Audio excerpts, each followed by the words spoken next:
नमस्कार। आप देख रहे हैं वार्तिक टीवी और मैं हूं सुभाष शर्मा। वार्तिक टीवी के इस खास कार्यक्रम सियासी चाल भूचाल में आप सबका स्वागत है। जैसा कि आप जानते हैं, इस प्रोग्राम में हम राजनीति को डिस्कस करते हैं। राजनीतिक पार्टियां जो हैं वो किस तरह से चल रही हैं, किस तरह से चालें बिछाई जा रही हैं, किस तरह से अपनी अपनी सत्ता की तैयारियां चल रही हैं और किस तरह से जनता को लुभाने के प्रयास चलते हैं और देश के विभिन्न राज्यों में किस तरह की राजनीति चल रही है। और आम चुनाव 2024 में होने हैं, इसकी धड़कनें अब शुरू हो चुकी हैं और सुनाई देने लगे हैं नगाड़े। सब अपनी अपनी तरफ से पत्ते फेंट रहे हैं। इन्हीं पत्तों के ऊपर बातचीत करने के लिए हम इस प्रोग्राम में हमेशा की तरह आपके समक्ष लेकर आते हैं राजनीति के चाणक्य, पूर्व मंत्री और लगभग 6 दशक से राजनीति में सक्रिय भूमिका निभाने वाले चंद्राजीत सिंघवी को। हम चंद्राजीत सिंघवी के पास चलें, इससे पहले कुछ न्यूज़ ब्रीफ्स हैं वो आपके समक्ष रख देना चाहते हैं। आज 3 राज्यों के चुनाव नतीजे लगभग आ चुके हैं और स्थिति यदि हम डिटेलिंग करें इसकी तो त्रिपुरा और नागालैंड में भारतीय जनता पार्टी की वापसी तय हो चुकी है। वहां पर भारतीय जनता पार्टी अपनी सरकार बना लेगी। लेकिन मेघालय में यदि हम देखें तो वहां पर भारतीय जनता पार्टी के अलायंस में रही एनपीपी जो है, पीए संगमा के बेटे कोर्नाड संगमा की पार्टी, उसको बहुमत मिलता नजर आ रहा है। यानी लगभग तय हो गया है कि सबसे बड़ी पार्टी के रूप में एनपीपी जो है उसको वहां सबसे ज़्यादा सीटें मिली हैं। देखने वाली बात यह रहेगी कि अब कोर्नाड संगमा भारतीय जनता पार्टी को मिला के चलेंगे या कि अलग से रहेंगे। किस तरह की सरकार का गठन होगा ये आने वाले समय में पता लगेगा। लेकिन 3 राज्यों में से 2 राज्य भारतीय जनता पार्टी के खाते में गए हैं और 1 में एनपीपी। कांग्रेस का कहीं कोई इस मामले में कोई भी इस तरह की बात नहीं है कि कहीं कोई सरकार बनाने लायक स्थिति भी हो या कोई सरकार बनाने लायक प्रभावित करने की स्थिति में हो, इस तरह का भी मसला नजर नहीं आ रहा है। अब उपचुनाव की बात कर लेते हैं। 6 सीटों के ऊपर उपचुनाव हुआ है। इसमें महाराष्ट्र में 2 सीट पर और अरुणाचल, झारखंड, पश्चिम बंगाल और तमिलनाडु में 1-1 सीट के ऊपर। तो इनमें यदि हम बात करें तो 3 सीटों के ऊपर भारतीय जनता पार्टी और 3 सीटों के ऊपर कांग्रेस गठबंधन की बात हम इसलिए कर रहे हैं कि महाराष्ट्र में जो 1 सीट है उसमें महाविकास आघाड़ी का जो गठबंधन है उसमें कांग्रेस की तरफ से कैंडिडेट था। तो एक तो महाराष्ट्र की सीट ये महाविकास आघाड़ी को गई है जो कि कांग्रेस की मान सकते हैं आप, और दूसरी सीट तमिलनाडु की मिली है और 1 सीट पश्चिमी बंगाल में भी कांग्रेस ने खाता खोला है। और यदि हम भारतीय जनता पार्टी की बात करें तो 1 सीट महाराष्ट्र में, 1 सीट झारखंड में और 1 अरुणाचल में भारतीय जनता पार्टी को मिली है। इस तरह से बराबर की स्थिति है उपचुनाव की। लेकिन चूंकि उपचुनाव है, उपचुनाव में जनता भी जानती है कि सरकार के लिए वोट नहीं होता है, ये वोट वहां लोकल कैंडिडेट के लिए होता है। कुछ सहानुभूति की भी होती है, क्योंकि जिस सीट पर कोई मान लीजिए किसी की डेथ हो जाती है तो उसके परिवार की भी सहानुभूति होती है। कई बार समीकरण दूसरे भी काम करते हैं लोकल लेवल पर। तो इसका चुनावी उससे कोई इस नतीजे का चुनावी कोई असर होगा ये हम चंद्राजी से भी जानेंगे। लेकिन ये जो मुख्य चुनाव है 3, इसकी स्थिति तो लगभग क्लियर है। तो अब हम चंद्राजी सिंघवी के पास चलते हैं और उनका स्वागत करते हैं। सिंघवी साहब स्वागत है, नमस्कार। धन्यवाद सुभाष जी।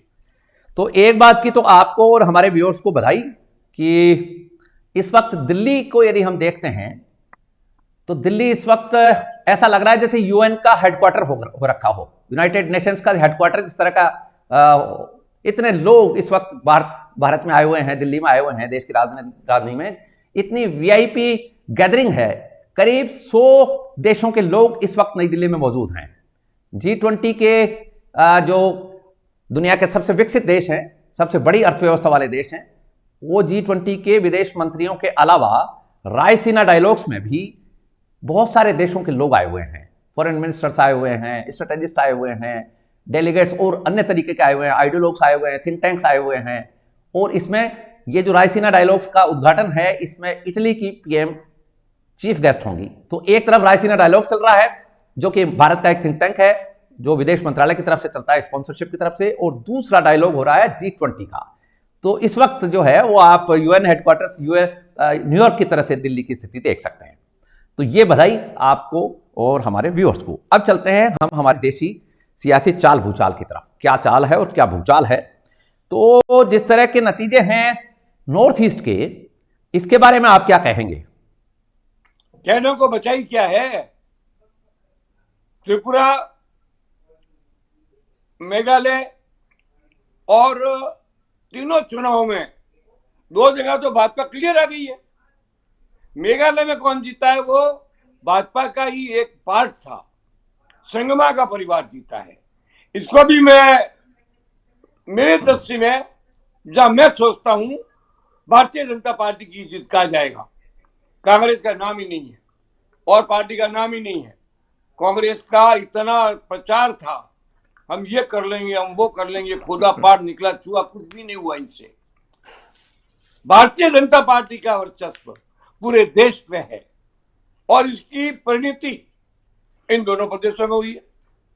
अब आप मुझे बताइए, ये जो लोग भारतीय जनता पार्टी की रिप्लेसमेंट की बातें करते हैं, पहले अपने प्लेसमेंट की बात तो करें। कहाँ हो आप? किस जगह हो आप? नॉर्थ ईस्ट में भी जब आप नहीं हो, आप हो कहाँ? केवल 2 स्टेट के ऊपर आप कूद रहे हो, इससे क्या होना ज्यादा है? आप मुझे ये बताइए। इन चुनावों ने इंडिकेट कर दिया कि आने वाले चुनाव में भारतीय जनता पार्टी, राहुल गांधी ने जहां से स्टार्ट की वहां से लेकर के जहां पहुंचे कश्मीर तक, और इधर जो करने वाले हैं बंगाल से लेकर के राजस्थान और गुजरात के बॉर्डर तक, केवल भाजपा ही भाजपा नजर आई। इन चुनावों ने आशंकाओं को निर्मूल कर दिया। जो कांग्रेस पार्टी आशंकाओं पर थी, हम आगे हैं, हम कर लेंगे, क्या कर लोगे तुम? एक जगह तो आते नहीं हो, हमेशा लोगों को झूठ बोलते हो, लोगों के साथ झांसापट्टी करते हो, अपने आने की बात करते हो, अपने आने का कोई ठिकाना नहीं रहता है। आप कहते हो कि हम तो राजमहल बनाएंगे और आप तो द्वारपाल भी नहीं बना पाते हो। ऐसी स्थिति के अंदर इन चुनावों को मैं आगामी चुनावों के लिए एक महत्वपूर्ण भाजपा के प्रति पॉजिटिव इंडिकेशन के रूप में देखता हूं। राइट। तो इन चुनावों के नतीजों से एक बात तो क्लियर होती है कि भारतीय जनता पार्टी, जैसा कि आपने कहा, सबसे बड़े और सबसे व्यापक दल के रूप में सामने आ रही है। इसके बीच में यदि हम देखते हैं तो नॉर्थ ईस्ट की साइड में तो कोई ऐसी पार्टी भारतीय जनता पार्टी के बरक्स यानी कि पैरेलल खड़ी हुई नहीं है। एनपीपी है, छोटी पार्टी है, एक राज्य तक सीमित है और उसका कोई असर देश की राजनीति में नहीं है। यदि हम देश की राजनीति में देखते हैं, वो तो भाजपा का ही पार्ट है। बिल्कुल, आगे भाजपा के साथ ही रहना है। ये भाजपा के ट्रेंड आदमी है, भाजपा के साथ ही रहे हैं। इनको अभी भाजपा का ही पार्ट मानो सुभाष जी तो अच्छा रहेगा। ठीक है, वो भाजपा पार्टी नहीं है, संगमा भाजपा विरोधी नहीं है, इसलिए इस बात को महत्व नहीं दिया जाता। इसको भी मैं भाजपा की ही जीत मानता हूं। ये प्रत्यक्ष नहीं, परोक्ष जीत है, बाकी दोनों में प्रत्यक्ष जीत है। बिल्कुल ठीक कहा आपने। हम यहां एक पॉइंट ही ला रहे हैं आपके समक्ष कि अब जबकि आम चुनाव लगभग 2024 में सामने हैं और विपक्षी पार्टियां, जैसा कि आपने भी बताया कि वो रिप्लेसमेंट की बातें करती हैं, लेकिन प्लेसमेंट खुद तो कर लें। तो विपक्ष की यदि हम देखते हैं बात, तो कांग्रेस को तो अभी इन 3 राज्यों में भी कोई सफलता नहीं मिल रही है और अन्य भी यदि हम चीजें देख रहे हैं इस वक्त, तो कांग्रेस का भी कोई सर्वमान्य चेहरा भी इस वक्त सामने नहीं है। पार्टी को लीड करने वाला मल्लिकार्जुन खड़गे पार्टी अध्यक्ष बने हुए हैं और वो गांधी परिवार की तरफ देखते हैं फैसलों के लिए, तो वहां पर भी कोई नीति निर्धारक वाला मामला नहीं है। कांग्रेस अध्यक्ष भी यदि प्रधानमंत्री पद के दावेदार माने जा सकते हो तो वो भी नहीं स्थिति है। गांधी परिवार की स्थिति है कि राहुल गांधी इधर उधर बचा के घूम रहे हैं, फिलोसफर बने घूम रहे हैं, वो अब एक नया ही अवतार लेने के मूड में हैं, तो दर्शन दे रहे हैं इस वक्त महाभारत के, गीता के और प्रवचन देते हैं, तो वो राजनीति का तो सब्जेक्ट नहीं है। ऐसी स्थिति में आपको क्या लगता है, भारतीय जनता पार्टी को रिप्लेस करने वाले जो लोग हैं, इनका कौन सा चेहरा है देश में जो कि भारतीय जनता पार्टी के समक्ष आकर पूरी शिद्दत के साथ टक्कर में चुनाव में खड़ा हो सकता है और भारतीय जनता पार्टी का विकल्प बन सकता है? देखिए, एक चेहरा छोड़ो, 10 चेहरे हैं अलग अलग, 10वां मिलकर रावण का रूप ले ले तो भी भाजपा से टकरा नहीं सकते। कौन सा चेहरा है? कोई कहता है कि ममता है, वो उसके नेतृत्व में चुनाव लड़ेंगे। वो नीतीश कुमार जी अपनी डपली अपना राग बजा रहे हैं। तेजस्वी की मेहरबानी से तो सत्ता में बैठे हैं। आज तेजस एक इशारा कर दे और लालू की भाजपा विरोधी नीति मिट जाए तो 1 घंटे का काम है नीतीश कुमार जी का हिसाब किताब होना। तीसरा कौन है? नाम बताओ ना आप मेरे को। कांग्रेस के पास कोई नेता नहीं है, कांग्रेस के नेताओं की कमी है। कांग्रेस के नेता तो पिछले 14 वर्ष के अंदर भूमिगत हो गए हैं। इनके पास तो पहले खादी का कुर्ता कॉमन था, अब तो वो भी कॉमन नहीं रहा है। राहुल गांधी जी क्या कहते हैं मैं मालूम नहीं।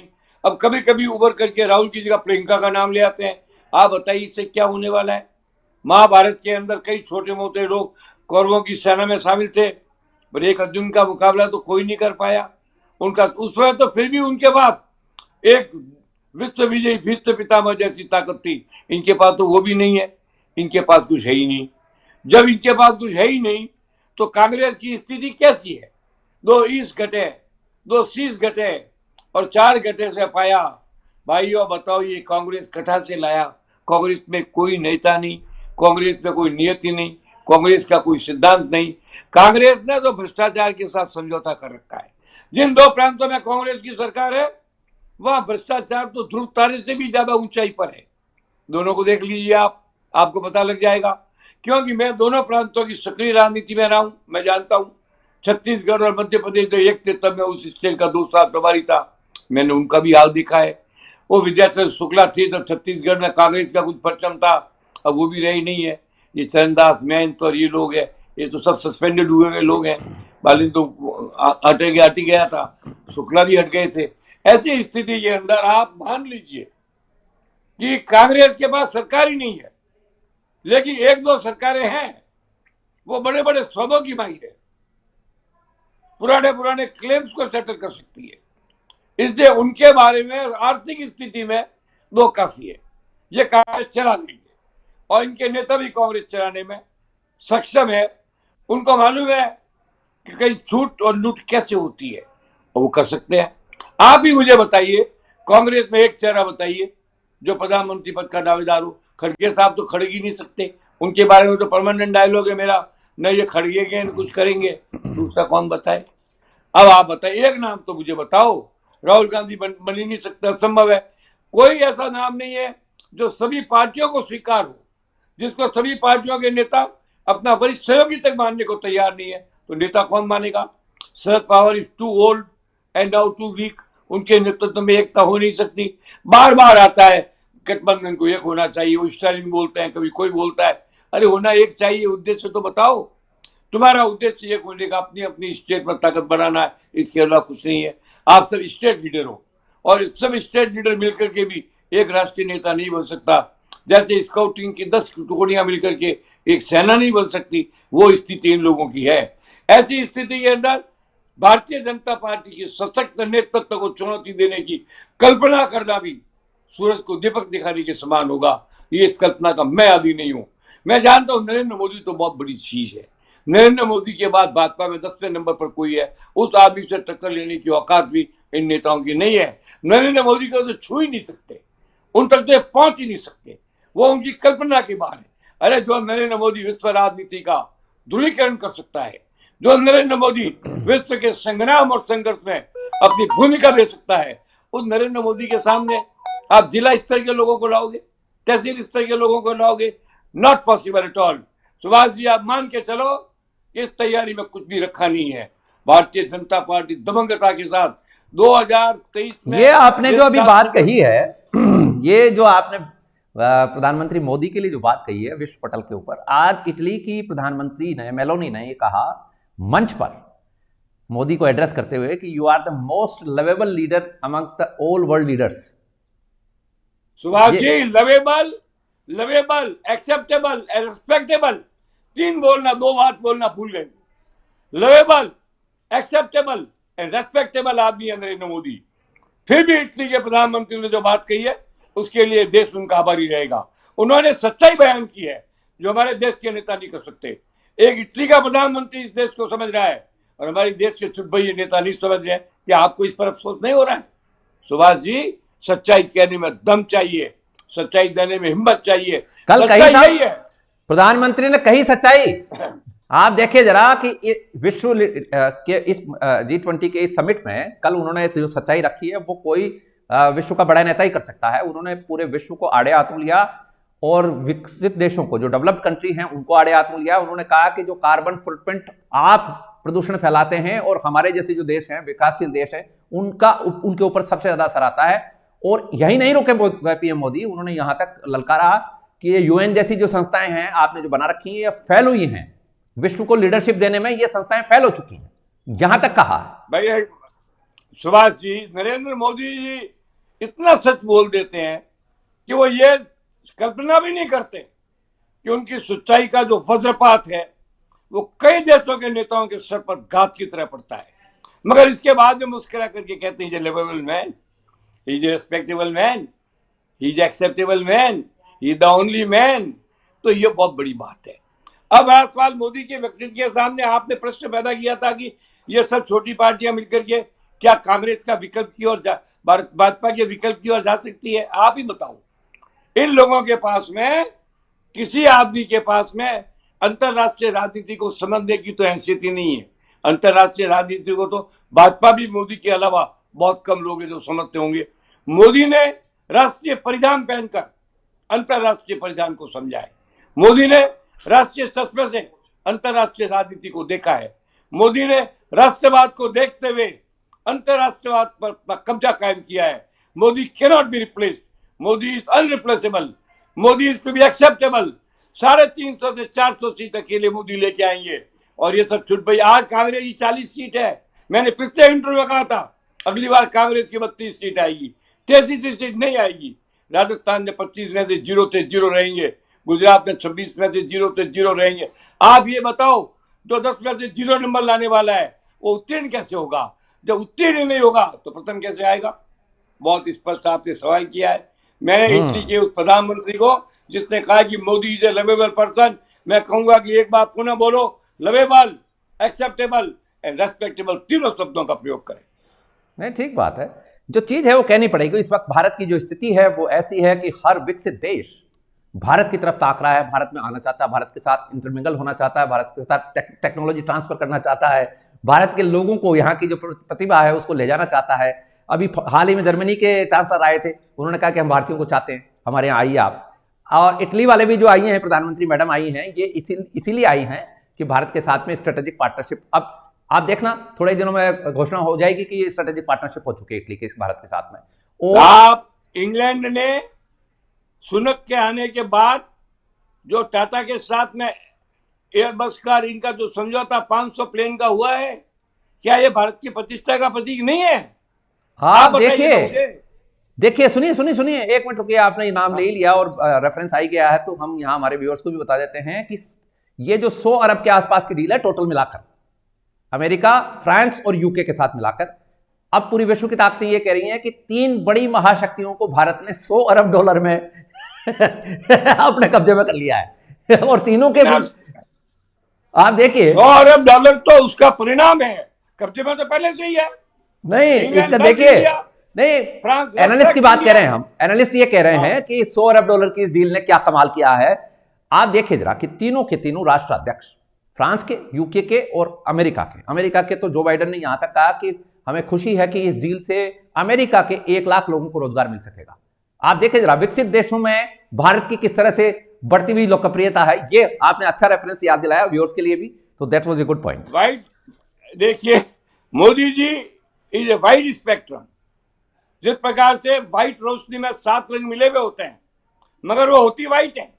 जब उसका प्रिज्मेटिक डिस्क्रिप्शन करके उसकी रोशनी के अंदर के भागों को देखता है तो वायलेट, इंडिगो, ग्राउंड ब्रिज सब उसमें से निकल जाते हैं। मोदी वो सफेद रोशनी है जिसमें सप्तरंगी 7 रंग मिले हुए हैं। इसको केवल सफेद देखना उन लोगों का बहुत बड़ा निकम्मापन है जो समझते ही नहीं है कि सफेद रोशनी में 7 रंग मिले हुए होते हैं। मोदी के एक रंग में विश्व राजनीति के 7 रंग मिले हुए हैं। मोदी के एक रंग में भारतीय राजनीति के 7 रंग मिले हुए हैं। मोदी के एक रंग में भारतीय सनातन मिला हुआ है। मोदी के एक रंग में धर्मनिरपेक्षता मिली हुई है। मोदी के एक रंग में धर्म सहिष्णुता मिली हुई है। मोदी के एक रंग में राष्ट्रवाद मिला हुआ है। मोदी के एक रंग में भारतीयता मिली हुई है। मोदी के एक रंग में सैन्य शक्ति मिली हुई है। मोदी के एक रंग में हुंकार मिली हुई है, फुफकार मिली हुई है और टकराव की ताकत में श्रृंगार करने की क्षमता मिली हुई है। ऐसा है, 2 मुद्दे और हम हमारे व्यूअर्स के लिए यहाँ, चूंकि दोनों खबरें लेटेस्ट खबरें हैं, वो हम हमारे व्यूअर्स के समक्ष रख देते हैं। आपका कोई इनपुट हो तो आप दीजिएगा। एक तो अडानी मामले में, अडानी हिंडनबर्ग के मामले में सुप्रीम कोर्ट ने आज अपना वर्डिक्ट दिया है और उसमें एक कमेटी सुप्रीम कोर्ट ने गठित कर दी है। और इस कमेटी को यदि हम देखें तो पूरी डिटेल में हम प्रोग्राम बाद में करेंगे, लेकिन यहाँ जो मोटा मोटी बात हम करना चाहते हैं, इसमें 2 व्यक्ति ऐसे हैं, एक तो नंदन नीलेकनी और दूसरे हैं मिस्टर कामत। ये दोनों इन्फोसिस के पदाधिकारी रहे हैं, ये तो को फाउंडर रहे हैं नंदन नीलकनी तो, और कामत भी वहां प्रेसिडेंट वगैरह रहे हैं। तो दोनों के दोनों एक औद्योगिक घराने से आते हुए हैं।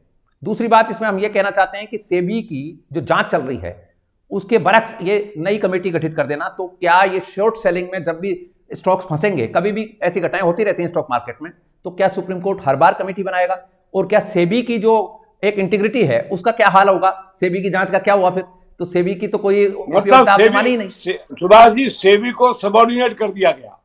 ये सुप्रीम कोर्ट का फैसला है, इस पर कमेंट तो कर ही नहीं सकते, क्योंकि इन कोर्टों के पास में कंटेम्प्ट का इतना बड़ा पावर है कि सच्चाई कहने की भी लोगों की हिम्मत नहीं होती है।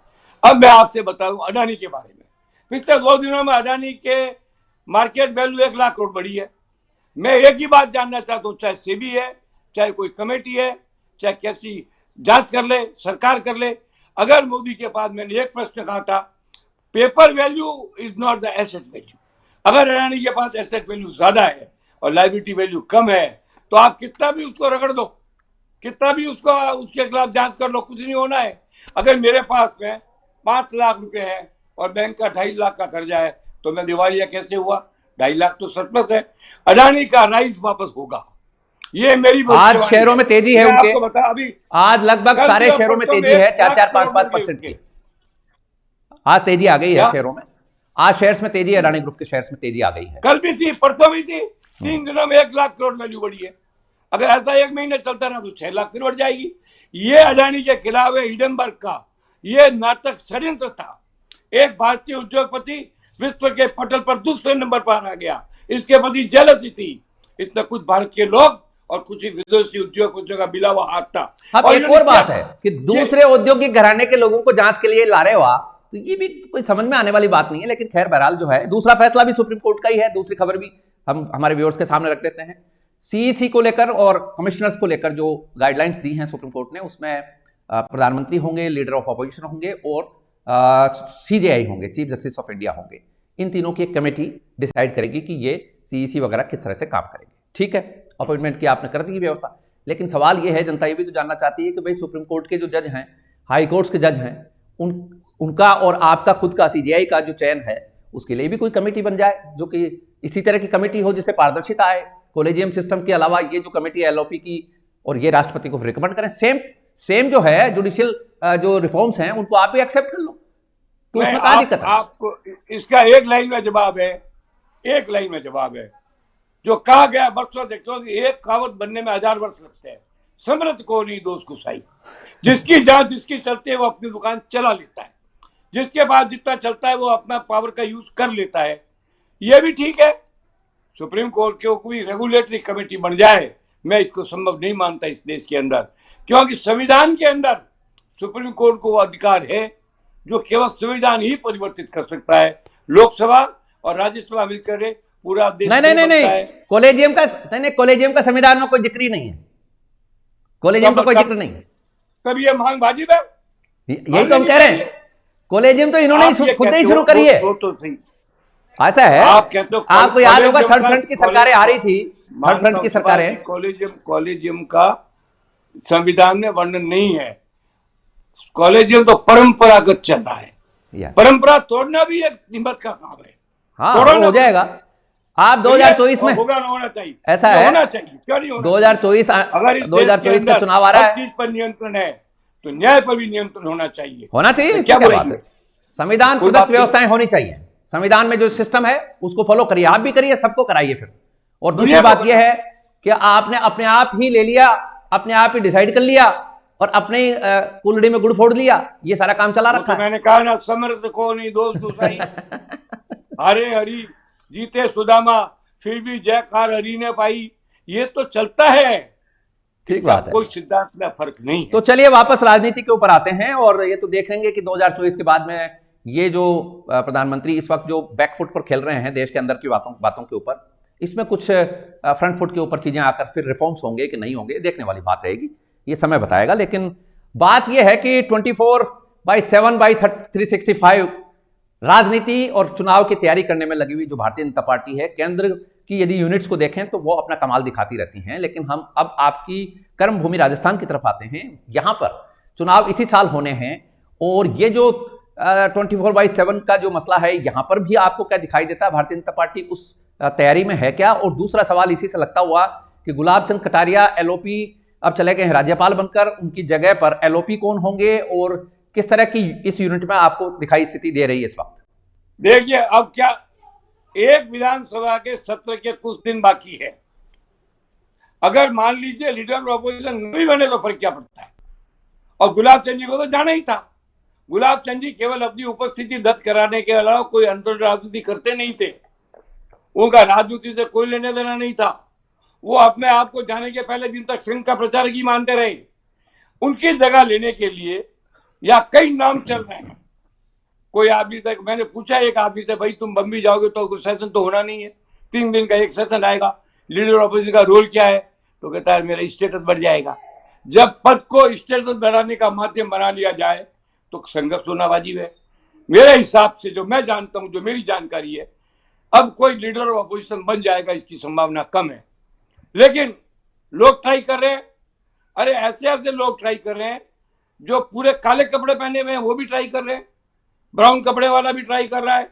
मुझे समझ में नहीं आता है किस आदमी के व्यक्तित्व और चरित्र का परीक्षण करके रिपोर्ट देने का काम निम्बाराम के पास था, जो यहाँ के आरएसएस का चीफ है। वो खामोश क्यों है? क्यों नहीं बोलते वो कि कौन कैसा अपराधी है, किसका क्या चरित्र है, किसका क्या कैरेक्टर है, किसका क्या बैकग्राउंड है, किस पर कितने आरोप है? बोलते नहीं है। क्यों नहीं बोलते हैं? इसीलिए इन लोगों की छूट है। संघ का जो प्रचारक यहाँ पर आया हुआ है, संगठन महासचिव, मैंने सुना है उन्होंने स्वयं ने, यहाँ के प्रभारी अरुण सिंह ने, 3-4 ने मिलकर के 1-2 नाम भेजे हैं। अरे उनको पूछो भाइयों, पता तो लगाओ। आप स्वयं शीशे में खड़े होकर देखो और अपने आप से पूछो, क्या आपको 1-2 नाम भेजना उचित है? आला कमान का काम है, आला कमान करे। विधायकों का काम है, विधायक करे। विधायकों की मीटिंग में बुला करके लीडर ऑफ अपोजिशन का चुनाव करवा लीजिए ना, जो आएगा वो आ जाएगा। पर ऐसा होता नहीं है। भारतीय जनता पार्टी में तो वही होता है जो केंद्र चाहता है। स्टेट के लीडरों की हैसियत इस बार टिकट बांटने की भी नहीं रहेगी।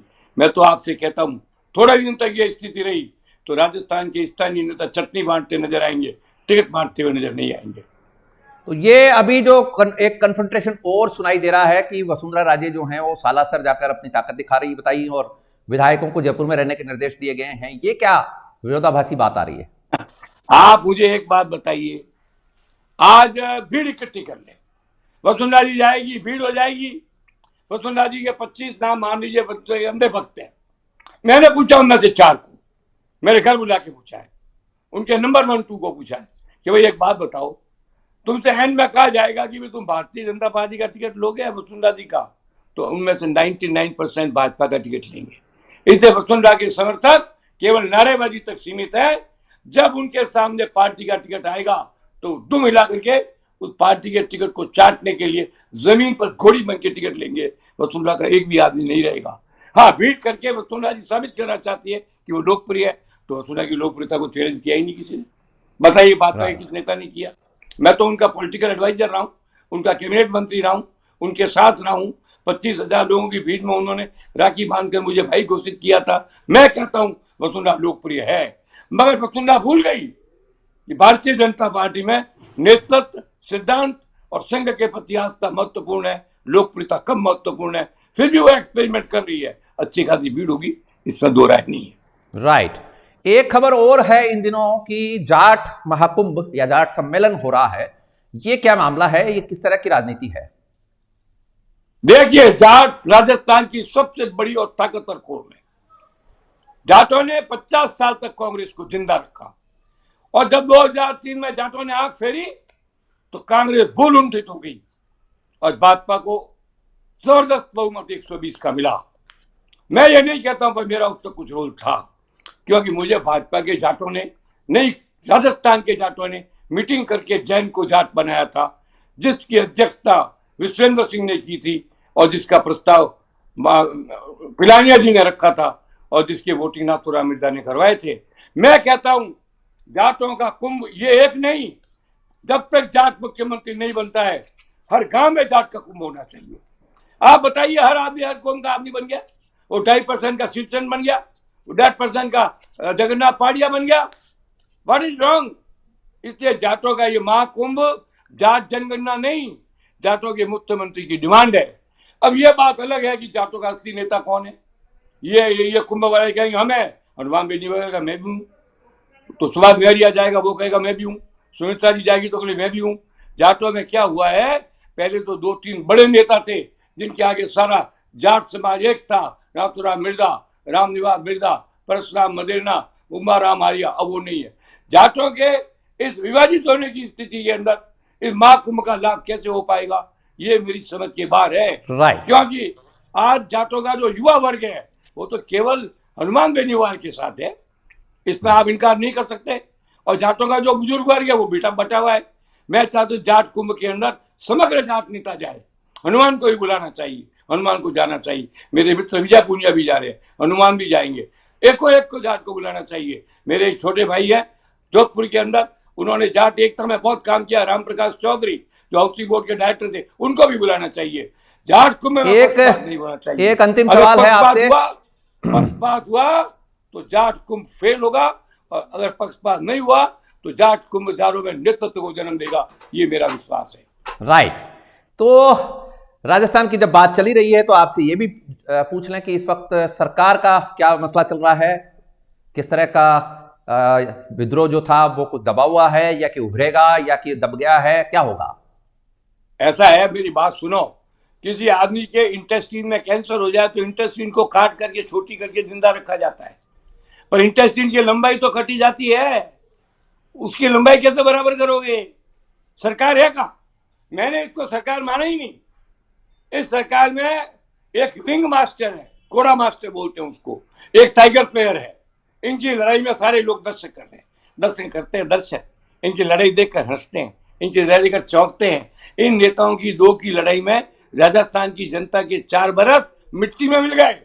अब राजस्थान की सरकार के बारे में सुभाष जी आप मेरे से ज्यादा जानते हो, क्योंकि आप वरिष्ठ पत्रकार भी हो और आपके पास नॉलेज भी है, आपका सोर्स ऑफ इंफॉर्मेशन भी है, आपको अच्छी तरह मालूम है कौन क्या कर रहा है। आपने भास्कर का वो लेख पढ़ा होगा कि 57 करोड़ में 670 करोड़ की जमीन एक कंपनी को उसको दे दी, तोमर को दे दी, और भी कई बातें पड़ी होगी, इसलिए सरकार पर मैं कमेंट नहीं करता। और मैं शुरू में कहता हूँ कि मैं जोधपुर का हूँ, मुख्यमंत्री मेरे जोधपुर का है, इतना लिहाज तो मुझे रखना ही पड़ेगा कि मैं उनके बारे में कुछ न बोलूं, इसलिए मैं खामोश रहता हूं। ठीक है, तो आपने सुना, ये हैं राजनीति के चाणक्य पूर्व मंत्री चंद्रादित्य सिंघवी साहब, आपका बहुत बहुत आभार, धन्यवाद। धन्यवाद सुभाष जी, आप सत्य वचन का मौका देते रहिए।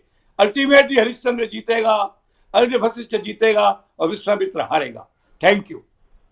Thank you. तो ये था आज का हमारा प्रोग्राम सियासी चाल भूचाल।